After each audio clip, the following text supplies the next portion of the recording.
Internet पे व्यवधान आ गया था। जो विशेषोक्ति का पक्ष है उसको हम यहाँ पर आज पूरा कर लेते हैं। तो विशेषोक्ति में एक तो विशेषोक्ति में जो अनुक्त निमित्ता विशेषोक्ति है, वहाँ पर जो व्यंग्यार्थ माना था वो आचार्य उद्भट ने माना था और रसिकों ने माना था। तो आचार्य उद्भट ने जो व्यंग्यार्थ स्वीकार किया था उसके ऊपर आचार्य अभिनवगुप्त कहते हैं, शीतकृता खलवार्तिरत्त निमित्तमिति भट्टोद्भटः। तो समस्त कारणों के उपस्थित रहते हुए भी कार्य की अनुत्पत्ति का कारण यहाँ पर ठीक है अनुक्त है, लेकिन उस अनुक्त कारण की हम व्यंजना से प्रतीति कर लेते हैं। तो वो व्यंग्यार्थ क्या है, तो व्यंजना से प्रतीति करते हैं। तो कैसे करते हैं, तो उसमें आचार्य ने कहा कि वो व्यंग्यार्थ होगा शीतकृता खलवार्तिरत्र निमित्तमिति भट्टोद्भटः। अर्थात यह जो पथिक है, यह पथिक निद्रा क्यों नहीं छोड़ रहा, निद्रा से बाहर क्यों नहीं आ रहा। इसलिए निद्रा से बाहर नहीं आ रहा क्योंकि शीत जनित जो कष्ट है वो उसको बाधा उत्पन्न करता है, या शीताधिक्य या स्वप्न शीताधिक्य के कारण वह निद्रा से बाहर नहीं आ रहा है। यह अर्थ माना किसने, आचार्य भट्टोत्पन्न। शीतकिता खलु आरती ही, आरती अर्थात पीड़ा, अत्र निमित्तम यहाँ पर निमित्त है। तदभिप्रायणाह न तत्र काचित् चारुत्व निष्पत्तिरिति। लेकिन उस निमित्त के व्यंग्य रूप से उपस्थित होने पर भी, समस्त कारणों के उपस्थित होते हुए भी, कार्य की अनुत्पत्ति के निमित्त के व्यंग्य रूप से उपस्थित होने पर भी, शीत रूपी निमित्त के व्यंग्य रूप से उपस्थित होने पर भी उसके कारण कोई विशिष्ट चारुत्व की उत्पत्ति नहीं होती। तदभिप्रायण अर्थात व्यंग्याभिप्रायण न तत्र काचित् चारुत्व निष्पत्ति। यहाँ पर कोई चारुत्व की निष्पत्ति होती हुई दिखलाई नहीं देती है। और दूसरा निमित्त जो कल्पित किया है व्यंग्य रूप से, वो दूसरा निमित्त व्यंग्य रूप से कल्पित किया है, वो किसने किया है, रसिकैरपि। रसिकों ने भी निमित्त को माना है। तो रसिकों ने जो निमित्त माना है वो क्या है, कांता समागमे गमनादपि लघुतरम उपायम स्वप्नम मन्यमानो निद्रागम बुद्ध्या संकोचम नात्यजत इति तदपि निमित्तम चारुत्व हेतुतया नालंकार विद्भिः कल्पितम अपितु विशेषोक्ति भाग एव न शिथिलतीति एवं भूतो अभिव्यज्यमान निमित्तोपस्कृतश्चारुत्व हेतु। ये बड़ा लंबा वाक्य है। देखिए, आचार्य भट्टोद्भट ने एक निमित्त कल्पित किया कि अतिशय शीत होने के कारण वो निद्रा के निमित्त के समस्त कारणों के उपस्थित होने पर भी निद्रा से निवृत्त नहीं हो रहा, अर्थात निद्रा को नहीं छोड़ रहा। लेकिन रसिकों ने एक निमित्त कल्पित किया है, वो क्या है कि कांता समागमे गमनादपि लघुतरम उपायम स्वप्नम मन्यमानः। कांता के साथ मिलन का जो उपाय है, उस उपाय में एक तो उपाय है गमन, कि वह कांता के पास पहुंच जाए और उसके साथ मिलन करे। लेकिन उस गमन से लघुतर उपाय है स्वप्नम मन्यमानः।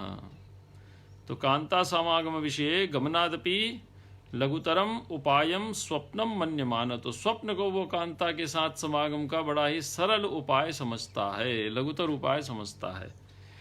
निद्रागम बुद्ध्या संकोचम नात्यजति। तो स्वप्न देखते देखते मुझे निद्रा आ जाए, इसी बुद्धि से वह निद्रा के परित्याग या संकोच का परित्याग नहीं कर रहा, अर्थात निद्रा का परित्याग नहीं कर रहा। संकोचम नात्यजति तदपि निमित्तम चारुत्व हेतुतया नालंकार विद्भिः कल्पितम। लेकिन यह जो निमित्त है, जो व्यंग्य रूप से प्रतीत हो रहा है कि गमन की अपेक्षा स्वप्न नायिका से मिलन का सरलतर उपाय है, ऐसा जो व्यंग्यार्थ रसिकों ने कल्पित किया है, यह जो निमित्त है ये चारुत्व हेतुतया नालंकार विद्भिः कल्पितम। अलंकार विद्भिः चारुत्व हेतुतया न कल्पितम। अलंकार विद्भिः अर्थात अलंकारिकई है, अलंकारिकों ने इसको चारुत्व के हेतु के रूप में कल्पित नहीं किया है, इसको स्वीकार नहीं किया है। तो चारुत्व का हेतु क्या है, तो चारुत्व का हेतु वो विशेषोक्ति वाला अंश ही है। संकोचम नैव शिथिलयति। अपितु विशेषोक्ति भाग एव चारुत्व हेतुतया अलंकार विद्भिः कल्पितम। वो क्या है? न शिथिलयतीत्येवं भूतः। तो न शिथिलयतीति एवं भूतः विशेषोक्ति भाग एव आलंकारिकैः या अलंकार विद्भिः चारुत्व हेतुतया कल्पितम। और ये जो निमित्त रसिकैः यद निमित्तम कल्पितम व्यंग्य रूपेण तन्निमित्तम चारुत्व हेतुतया अलंकार विद्भिः न कल्पितम। ये पंक्ति लगा लीजिए। ऐसी स्थिति में अभिव्यज्यमान निमित्तोपस्कृतश्च चारुत्व हेतु। ठीक है, तो एवं भूतः, तो अभिव्यज्यमान जो निमित्त है, अभिव्यज्यमान निमित्त क्या है कि गमन की अपेक्षा स्वप्न में किया जाने वाला नायिका का दर्शन अधिक सरल उपाय है। तो जाकर उससे मिलने की अपेक्षा हम स्वप्न में ही उसका दर्शन करके उससे मिलन कर ले। तो गम्यमान कांता समागमे गमनादपि लघुतरम उपायम स्वप्नम मन्यमान है, ये व्यंग्य है। तो अभिव्यज्यमान, यह जो अर्थ अभिव्यज्यमान हो रहा है, और जो निमित्त है निद्रा के परित्याग न करने पर, समस्त निद्रा के परित्याग के हेतुओं के उपस्थित होने पर भी निद्रा का परित्याग न करने का जो हेतु माना गया है व्यंग्य, वह उससे उपस्कृत जो वाच्य है वही चारुत्व का हेतु यहाँ पर बन रहा है। ठीक है, विशेषोक्ति भाव एवं उपस्कृतश्च चारुत्व हेतु। तो निमित्तोपस्कृतश्च चारुत्व हेतु, निमित्तेन उपस्कृतश्च चारुत्व हेतु। कीदृशः निमित्तः? अभिव्यज्यमान। तो विशेषोक्ति भाग एवं अभिव्यज्यमान निमित्तोपस्कृतश्च चारुत्व हेतु। ये पकड़ लीजिए पंक्ति को। ठीक है, तो यहाँ पर चारुत्व हेतु कह विशेषोक्ति भाग एवं। विशेषोक्ति भाग क्या है? न शिथिलयतीत्येवं, और वो वाच्य है। और यह जो अभिव्यज्यमान निमित्त है, उस अभिव्यज्यमान निमित्त से उपस्कृत हो रहा है। तो ऐसी स्थिति में व्यंग्य से उपस्कृत वाच्य के ही अधिक चमत्कारकारी होने के कारण अनुक्त निमित्ता विशेषोक्ति में भी ध्वनि का अंतर्भाव नहीं हो सकता, या वहां भी ध्वनि की उपस्थिति नहीं मानी जा सकती। जब ध्वन्यर्थ वहां पर है ही नहीं तो अंतर्भाव का प्रश्न ही नहीं खड़ा होता। तो व्यंग्य वहां पर प्रधान रूप से कथित है ही नहीं। व्यंग्य वहां पर जो उपस्थित है वो किस रूप में उपस्थित है? वो व्यंग्य वहां पर उपस्थित है वाच्य का उपस्कारक होकर। चलिए, अन्यथा तो विशेषोक्तिरेवं न भवेत्। यदि आप ऐसा नहीं मानेंगे तो यहाँ पर विशेषोक्ति ही नहीं होगी। यदि आप व्यंग्य से उपस्कृत वाच्य विशेषोक्ति भाग वाच्य को यदि आप चारुत्व का हेतु नहीं मानते हैं, प्रधान रूप से उपस्कार कारक नहीं मानते हैं, तो यहाँ पर विशेषोक्ति नाम का अलंकार ही नहीं होगा।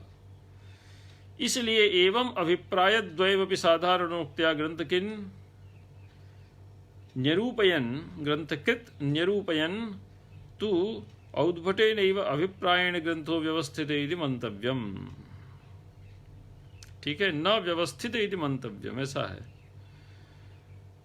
तो यहाँ ये नहीं मानना चाहिए कि उद्भटाचार्य को दृष्टि में रखते ही आचार्य ने अनुक्त निमित्ता विशेषोक्ति को प्रस्तुत किया। आचार्य ने जो अनुक्त निमित्ता विशेषोक्ति को प्रस्तुत किया वो दोनों दृष्टियों से प्रस्तुत किया। उद्भटाचार्य की दृष्टि से भी प्रस्तुत किया और रसिकों की दृष्टि से भी प्रस्तुत किया। अर्थात इस अनुक्त निमित्ता विशेषोक्ति में उद्भटाचार्य ने जो शैत्याधिक की रूपी व्यंग्यार्थ की परिकल्पना की थी उसको भी दृष्टि में रखते हुए प्रस्तुत किया, और रसिकों ने जो गमन की अपेक्षा स्वप्न में नायिका से मिलन अधिक सरल सुकर उपाय है ऐसे व्यंग्यार्थ की कल्पना की थी, उस दृष्टि से भी आचार्य ने यहाँ पर अनुक्त निमित्ता विशेषोक्ति को प्रस्तुत किया। इस बात को पकड़ लीजिए, ये साफ है यहाँ पर। ठीक है, तेवम अभिप्राय द्वयमपि साधारणोक्त्या ग्रंथकृन् निरूपयन्। तो दोनों अभिप्राय, एक अभिप्राय किसका? एक अभिप्राय है आपका उद्भटाचार्यकृत, और दूसरा अभिप्राय है यहाँ पर रसिकों के द्वारा प्रस्तुत किया गया। तो उद्भटाचार्य के अभिप्राय से जो व्यंग्यार्थ प्रतीत होता है उसको भी ध्यान में रखा आचार्य आनंदवर्धन ने, और रसिकों की दृष्टि से जो व्यंग्यार्थ प्रतीत हो रहा है उसको भी आचार्य ने ध्यान में रखा। तो अभिप्राय द्वयमपि, उद्भटाचार्य और रसिक दोनों के द्वारा कल्पित जो निमित्त हैं, व्यंग्य रूपी निमित्त हैं, उनको ध्यान में रखते हुए साधारण रुक्त्या अर्थात साधारण व्यंग्य की उक्ति के माध्यम से ग्रंथ किन निरूपयन, ग्रंथकार ने अनुक्त निमित्ता विशेष उक्ति को उदाहरण के रूप में यहाँ पर प्रस्तुत किया है। न तो औदुभटे नैव अभिप्रायण, ये नहीं मानना चाहिए कि केवल उद्भट के अभिप्राय से ही आचार्य ने यहाँ पर अनुक्त निमित्ता विशेषोक्ति को अपनाया है।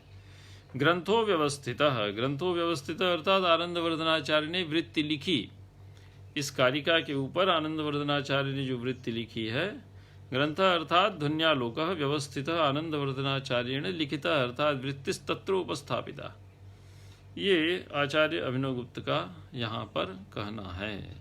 तो विशेषोक्ति अलंकार में भी वाच्य ही प्रधान होता है। तीन भेदों में से अनुक्त निमित्ता विशेषोक्ति में यदि व्यंग्यार्थ की किंचित प्रतीति होती भी है तो वह व्यंग्यार्थ वाच्य का ही उपस्कारक होता है।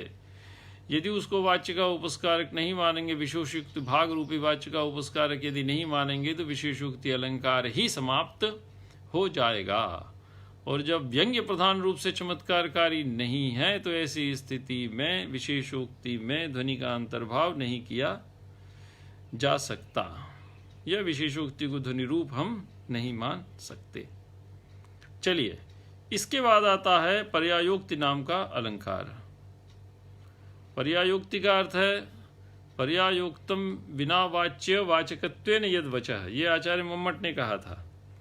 तो पर्यायोक्त अलंकार एक ऐसा अलंकार है जिसमें वाच्यवाचक भाव नहीं होता, अर्थात व्यंग्य को भी वाच्य रूप में ही उपस्थित किया जाता है। तो पर्यायेण अर्थात भंग्यंतरेण उक्ति ही पर्यायोक्ति ही, ठीक है, पर्यायेण प्रकारांतरेण उक्ति ही पर्यायोक्ति ही, यहाँ पर व्यंग्य वाच्य ही बन जाता है, ये बात ध्यान रखिए। और यहाँ पर वाच्यवाचक भाव उपस्थित नहीं रहता, लेकिन व्यंग्य यहाँ पर जो है वो वाच्य के रूप में ही उपस्थित रहता है। देखिए, पर्यायोक्तेपि यदि प्राधान्येन व्यंग्यत्वं तद्भवतु नाम तस्य ध्वनौ अंतर्भावः न तु ध्वनेस्तत्र अंतर्भावः, बड़ी साफ बात कहते हैं।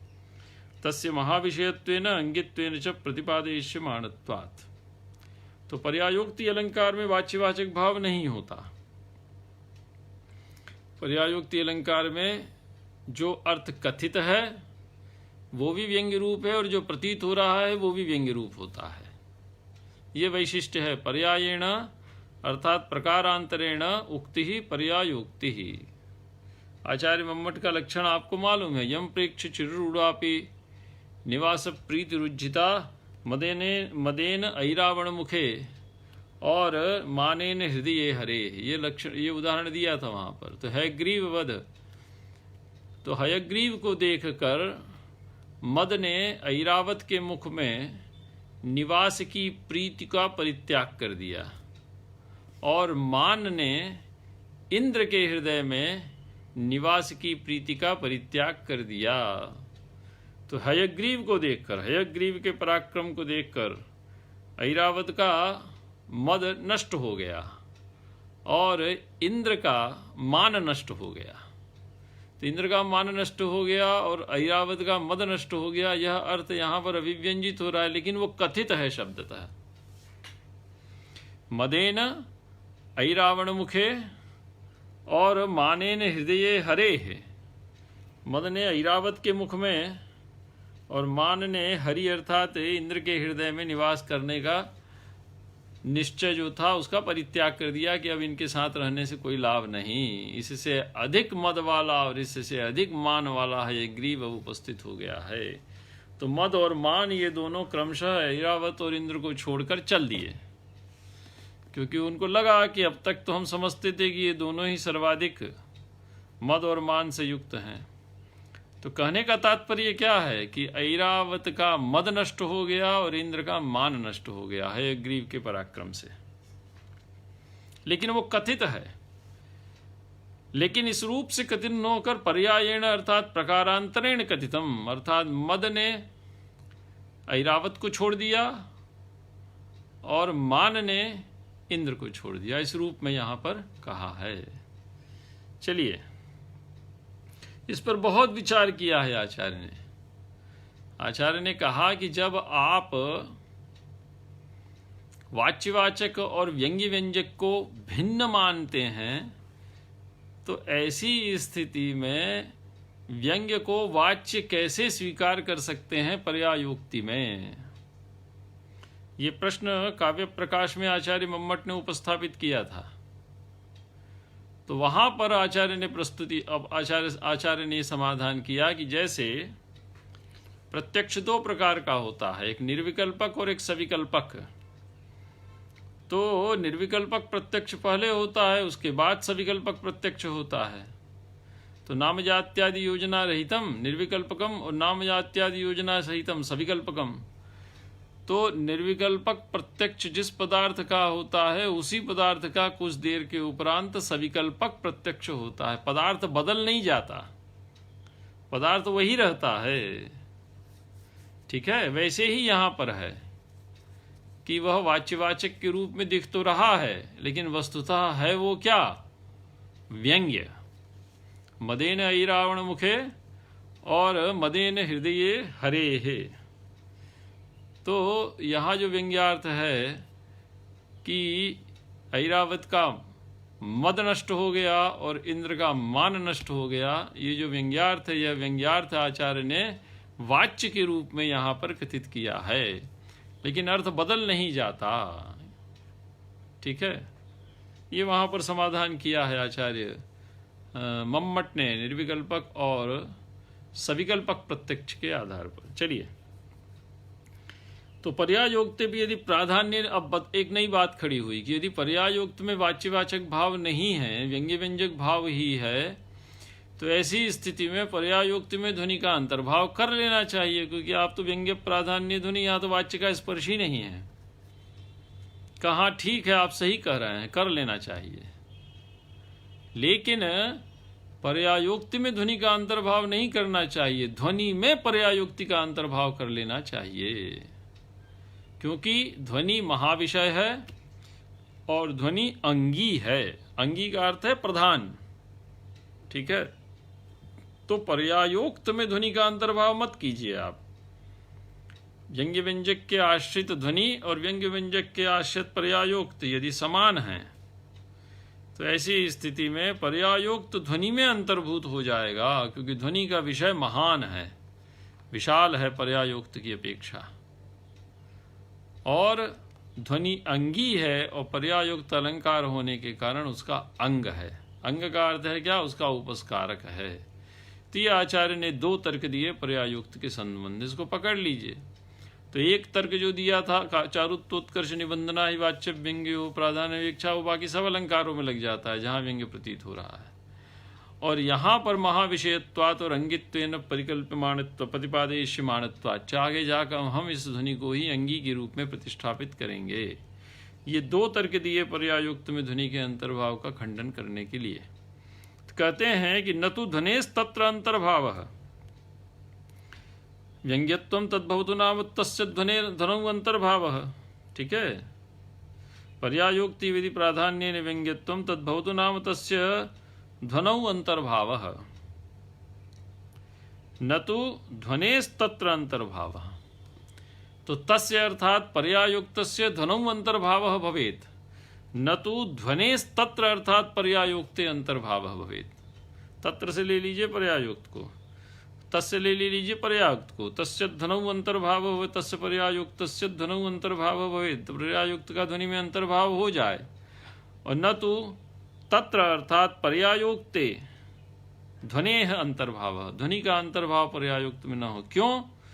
तस्य अर्थात ध्वने है, तस्य फिर ले लिया तो तस्य से तात्पर्य है ध्वने है। ध्वनि जो है महाविषयत्वेन प्रतिपादयिष्यमाणत्वात् और अंगित्वेन च प्रतिपादयिष्यमाणत्वात्, वह जो ध्वनि है वो दो रूपों में प्रतिपादित किया जाना हमको अभीष्ट है, एक तो महाविषय और दूसरा अंगी के रूप में। तो पर्यायोक्त की अपेक्षा ध्वनि का विषय अधिक है, तो जो अधिक विषय संपन्न है उसमें अल्प विषय वाला पदार्थ समाविष्ट हो जाएगा पर्यायोक्त, न कि अल्प विषय वाला पदार्थ अधिक, अल्प विषय वाले पदार्थ में पर्यायोक्त में अधिक विषय वाला ध्वनि समाहित होगा। चलिए, तो लोचनम पर्यायोक्ते पीति। अब लोचन देखिए इस पे क्या है। पर्यायोक्तम यदन्येन प्रकारेण आविधीयते वाच्यवाचक वृत्तिभ्याम शून्येनावगमात्मना। तो वाच्यवाचक वृत्तिभ्याम शून्येन अन्येन प्रकारेण, ठीक है, यद अभिधीयते, अवगमात्मना प्रकारेण यद अभिधीयते। तो वाच्यवाचक से रहित जो व्यंग्य व्यंजक के रूप में जहाँ पर वक्तव्य प्रस्तुत किया जाता है वहाँ पर पर्यायोक्त नाम का अलंकार होता है। पर्यायेण प्रकारांतरेण अवगमः, अर्थात उक्ति इति पर्यायोक्ति, आचार्य आगे बताएंगे।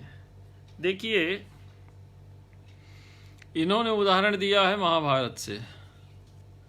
शत्रुच्छेद दृढ़ेच्छस्य मुनेरुत्पथगामिनः रामस्यानेन धनुषा देशिता धर्मदेशना। हमने काव्य प्रकाश का पर्यायोक्त का उदाहरण आपको बता दिया था। यम प्रेक्ष चिरुरूढ़ापे निवास प्रीतिरुज्जिता मदेन ऐरावण मुखे और मानेन हृदय हरे है। बड़े लंबे समय तक एक दोनों इनमें रहते चले आए। मद रहता चला आ रहा था ऐरावत में और मान रहता चला आ रहा था इंद्र में। अब यहाँ जो उदाहरण दिया है वो महाभारत के उद्योग पर्व से है, परशुराम और भीष्म के युद्ध का। तो पितामह भीष्म और देवर्षि जो परशुराम हैं उनके बीच लड़ाई हो जाती है। तो क्यों लड़े भाई? एक ब्राह्मण एक क्षत्रिय, तो क्यों लड़ाई हुई? तो ये उद्योग पर्व में वृत्तांत आता अम्बा का वृत्तांत। अम्बा, अंबिका और अम्बालिका एकाशिराज की 3 कन्याओं को भीष्म अपहरण कर ले जाते हैं।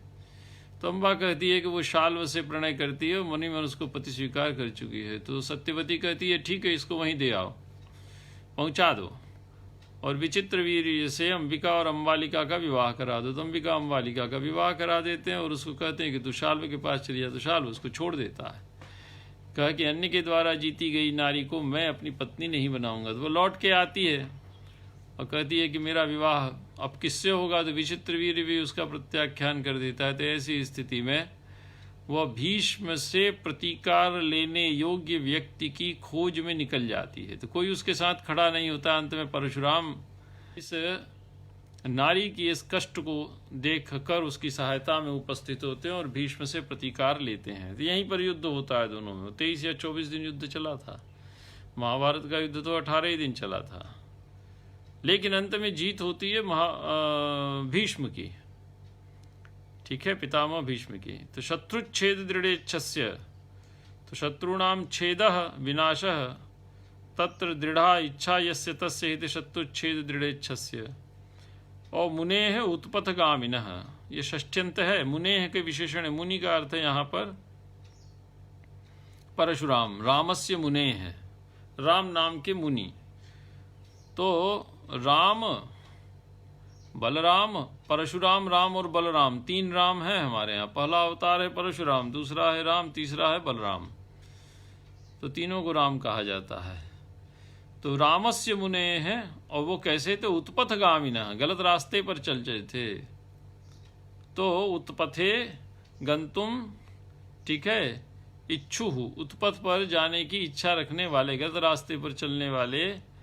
और शत्रुच्छेद दृढ़ेच्छस्य, शत्रु का उच्छेद करने की दृढ़ इच्छा रखने वाले।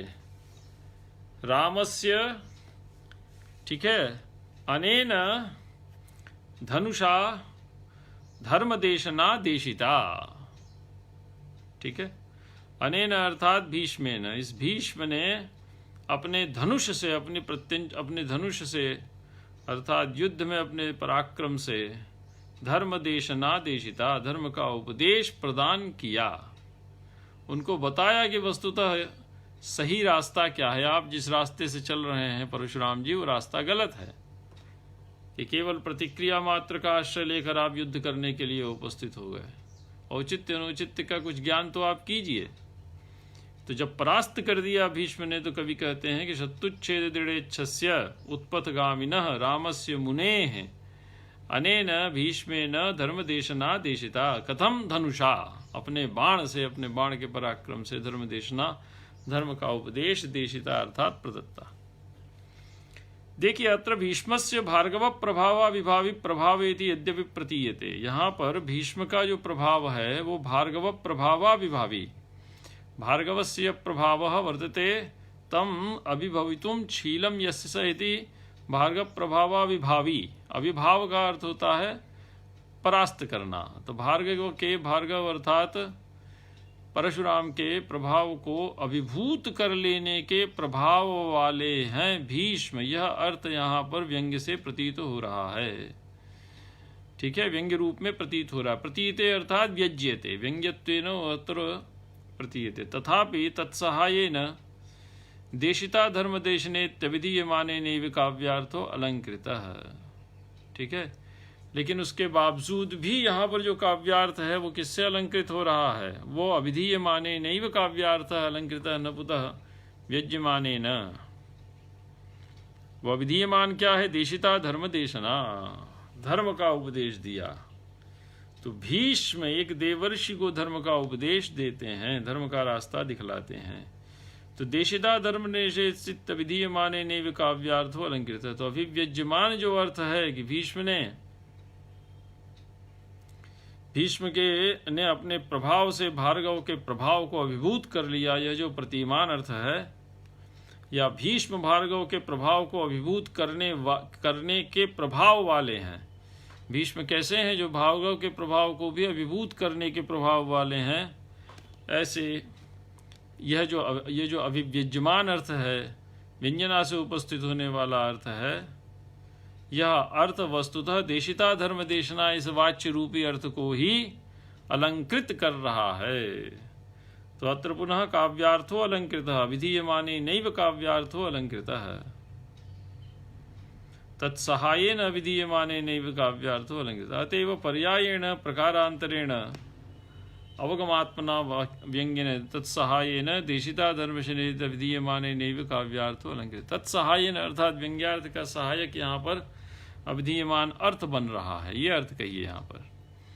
अतएव पर्यायेण प्रकारांतरेण अवगमात्मना व्यंग्येन उपलक्षितं सद् यद् अभिधीयते तद् अभिधीयमान मुक्तमेव सत्पर्यायुक्तमित्यभिधीयते इति लक्षण पदम। बड़ा लंबा लक्षण किया इन्होंने।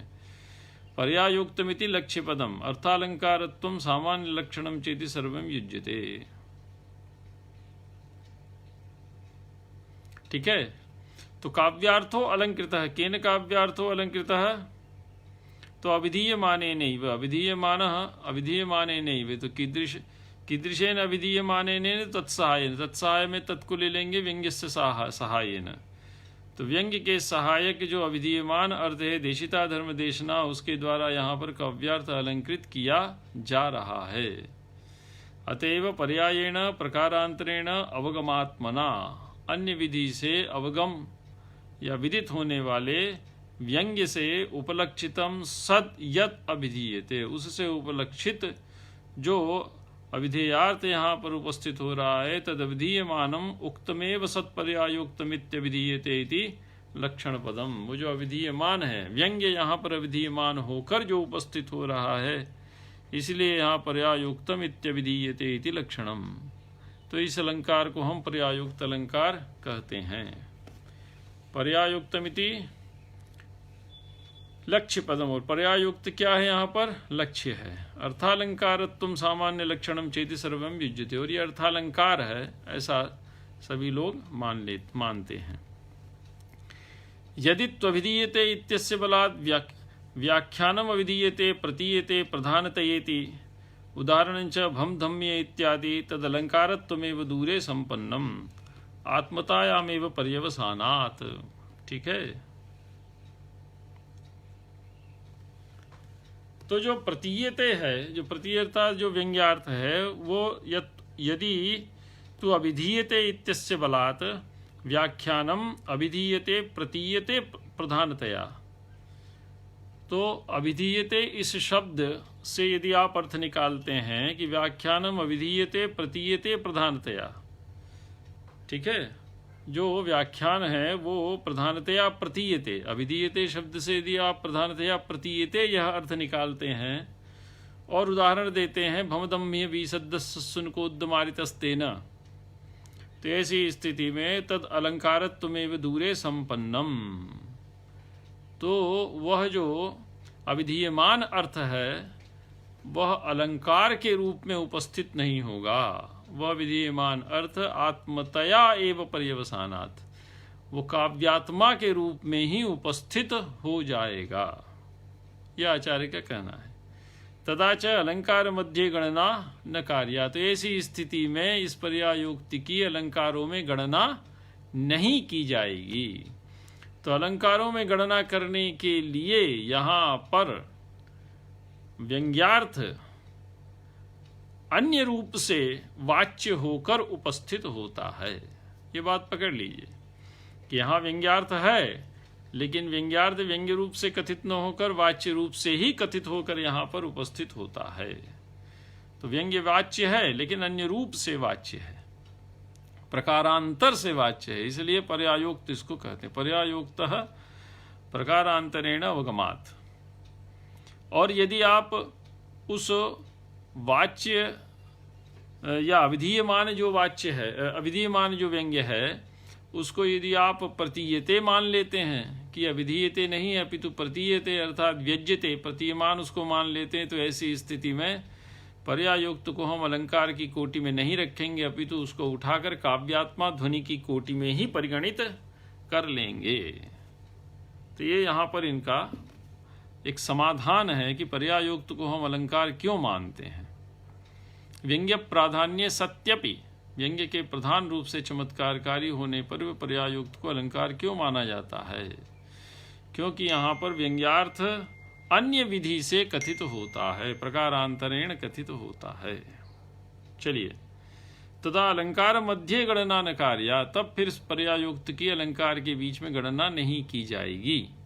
यदि हम जो आपका अविधीयते को प्रतीयते मान लेते हैं तो भेदांतराणि चास्य वक्तव्यानि तदाह यदि प्राधान्ये नेति, इसलिए आचार्य ने यहाँ पर कहा कि पर्यायोक्ति विधि प्राधान्य व्यंग्यत्वम तद्भवत नाम तस्य ध्वनौ अंतर्भावः। तो यदि व्यंग्य को आप प्रधान रूप से चमत्कार कार्य मानते हैं वहाँ पर, तो इसका भी ध्वनि में अंतर्भाव हो जाना चाहिए। लेकिन व्यंग्य यहाँ किस रूप से चमत्कारकारी है, व्यंग्य यहाँ पर अविधीयमान होता हुआ चमत्कारकारी। ये सब बातें आपने देख ली। ध्वनौ इति आत्मन्यंतर्भावाद आत्मे वासो नालंकार स्यात् इत्यर्थः। बड़ी साफ पंक्ति, कोई कठिन नहीं है। ध्वनौ इति, ध्वनु में इसका अंतर्भाव यदि आप कर लें तो आत्मन्येव अंतर्भाव, आत्मनि अर्थात काव्यात्मनि, काव्य की आत्मा जो ध्वनि है उसी में इसका अंतर्भाव हो जाएगा। आत्मई वासौ, ऐसी स्थिति में यह काव्यात्मा ही हो जाएगा। नालंकार स्याद इत्यर्थः, यह अलंकार नहीं रह जाएगा। और जब अलंकार नहीं रह जाएगा तो उस स्थिति में इसको हम पर्यायोक्त को अलंकार की कोटि में मानेंगे नहीं, उसको उठा के ध्वनि में ले जाएंगे। न पुनः पर्यायोक्तो भामहो दाहित सदिशे व्यंग्यस्यैव प्राधान्यम। भामह के द्वारा जो उदाहरण प्रस्तुत किया था उस दृष्टि से पर्यायोक्त अलंकार में व्यंग्य का वाच्यस्य तत्र उपसर्जनी भावेन विवक्षितत्वात्, क्योंकि वहां पर जो वाच्य है वो उपसर्जनी भाव अर्थात प्रधान रूप से कथित नहीं होता है। तो यहाँ इतना ही विषय रहने दीजिए। आज दो अलंकार हुए, एक तो विशेषोक्ति अलंकार और दूसरा पर्यायोक्ति अलंकार। पर्यायोक्ति अलंकार को आचार्य मम्मट ने बड़े ही स्पष्ट शब्दों में प्रस्तुत किया है, इसीलिए आचार्य मम्मट का जो अलंकार वाला पक्ष है वो अधिक पढ़ा जाता है और उसको अभ्यास में लेते हैं, क्योंकि वहाँ पर अलंकार विषयक बहुत सी बातें पूरी परंपरा को देखते हुए आचार्य ने स्पष्ट रूप से प्रस्तुत की। तो आज हम यहीं पर्यायोक्ति अलंकार तक ही विस्तार रखते हैं। इसके बाद जो आचार्य भामह ने विचार किया है उसको हम लोग अगली कक्षा में देखेंगे।